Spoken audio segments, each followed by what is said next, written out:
Hinds' Feet on High Places by Hurnard. Part 2. Joy cometh in the morning. Psalm 35.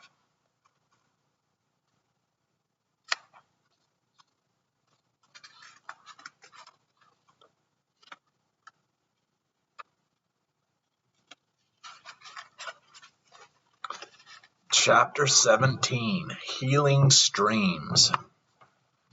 When at last Much Afraid awoke, the sun was high in the sky, and she looked out through the mouth of the cave in which she found herself lying. Everything was shimmering in a blaze of radiant sunshine, which burnished every object with glory. She lay still a little longer, collecting her thoughts and trying to understand where she was. The rocky cave into which the sunbeams were pouring was warm and quiet, and drenched with the sweet perfume of spikenard, frankincense, and myrrh. This perfume, she gradually realized, was emanating from the wrappings which covered her. She gently pushed back the folds and sat up and looked about her. Then the memory of all that had happened returned to her. She and her two companions had come to a cloud-filled canyon high up on the mountains, and to an altar of sacrifice, and the priest had wrenched out of her heart her flower of human love and burned it on the altar. On remembering that, she glanced down at her breast and saw it was covered with a cloth, soaked in the spices whose perfume stole out and filled the cave with sweetness.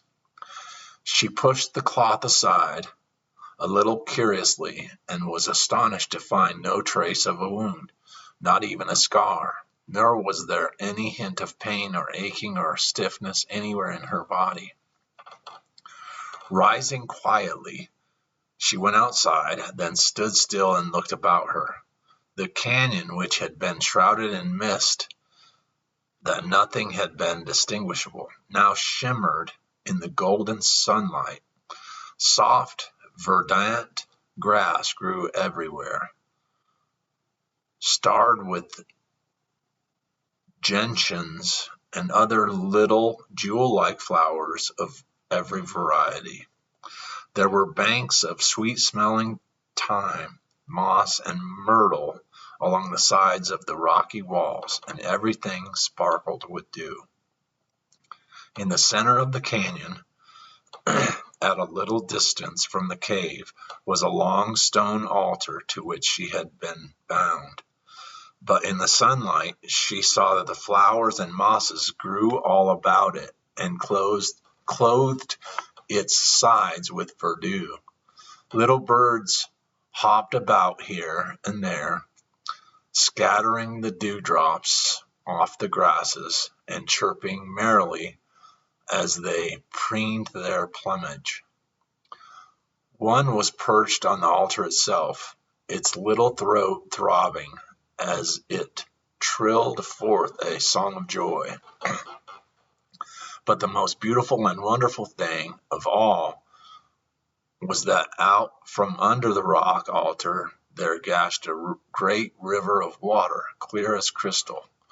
It then flowed in a series of cascades and through rock pools right through the canyon till it came to a broad lip of rock, over which it poured with the noise of shouting and tumultuous gladness.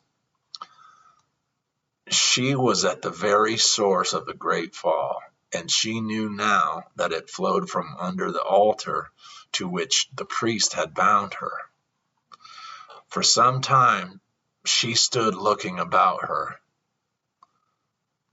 her heart leaping and thrilling with a growing joy which was beyond her understanding, and a peace indescribably sweet which seemed to enfold her. She was quite alone in the canyon. There were no signs of her companions. Sorrow and suffering, nor of the priest of the altar. The only thing which breathed and moved in the canyon beside herself were the cheerful little chirping birds and the insects and butterflies flittering among the flowers. High overhead was a cloudless sky, against which the peaks of the high places shone dazzlingly white. The first thing she did after she had taken in her surroundings was to step toward the river which gushed out from under the altar. It drew her irresistibly. She stooped down when she got to the bank and dabbled her fingers in the crystal water. It was icy cold, but it sent a shock of ecstasy tingling through her body. And without further delay, she put off the white linen robe she was wearing and stepped into one of the rocky pools. Never had she experienced anything so delicious and exhilarating. It was like immersing herself in a stream of bubbling life. When at last she again stepped out of the pool, she was immediately dry and tingling from head to foot with a sense of perfect well-being. As she stood on the mossy bank by the pool, she happened to glance down and noticed for the first time that her feet were no longer crooked, ugly things which they always had been, but were straight feet, perfectly formed, shining white against the soft grasses. Then she remembered the healing stream of which the shepherd had spoken, which gushed out of the ground on the high places. Stepping straight back into the pool with a shock of sweetest pleasure and putting her head beneath the clear waters, she splashed them about her face. Then she found a little pool among the rocks, still clear as a mirror. Kneeling down, she looked into its unruffled surface and saw her face quite clearly. It was true. The ugly, twisted mouth had vanished, and the face she saw, reflected back by the water, was as relaxed and perfect as the face of a little child. After that, she began to wonder about the canyon and noticed wild strawberries and blueberries and other small berries growing on the banks. She found a handful of these as refreshing and sustaining as a meal as ever she had eaten. Then she came to the lip of the rock cliff, over which the river cast itself, and stood a long time watching the water as it leaped over the edge with the noise of its tumultuous joy drowning every other sound. She saw how the sun glorified the crystal water as they went swirling downward, and far below she saw the green Alps where the shepherd had led her, where they had stood at the foot of this same fall. She felt completely encompassed by peace, and a great inner quietness and contentment drowned every feeling of curiosity, loneliness, and anticipation. She did not think about the future at all.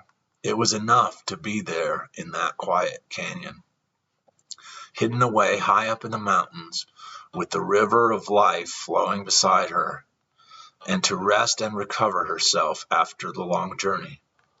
After a little, she lay down on the mossy bank and slept, and when she woke again, bathed herself in the river. So the long, quiet day passed like a sweet dream, while she rested and bathed and refreshed herself at intervals with the berries, and then slept again. When at last the shadows lengthened and the sun sank in the west, and the snow peaks glowed glorious in rose and flame color, she went back into the cave, laid herself down among the spice-perfumed coverings, and slept as deeply and dreamlessly as she had the first night when the priest laid her there to rest.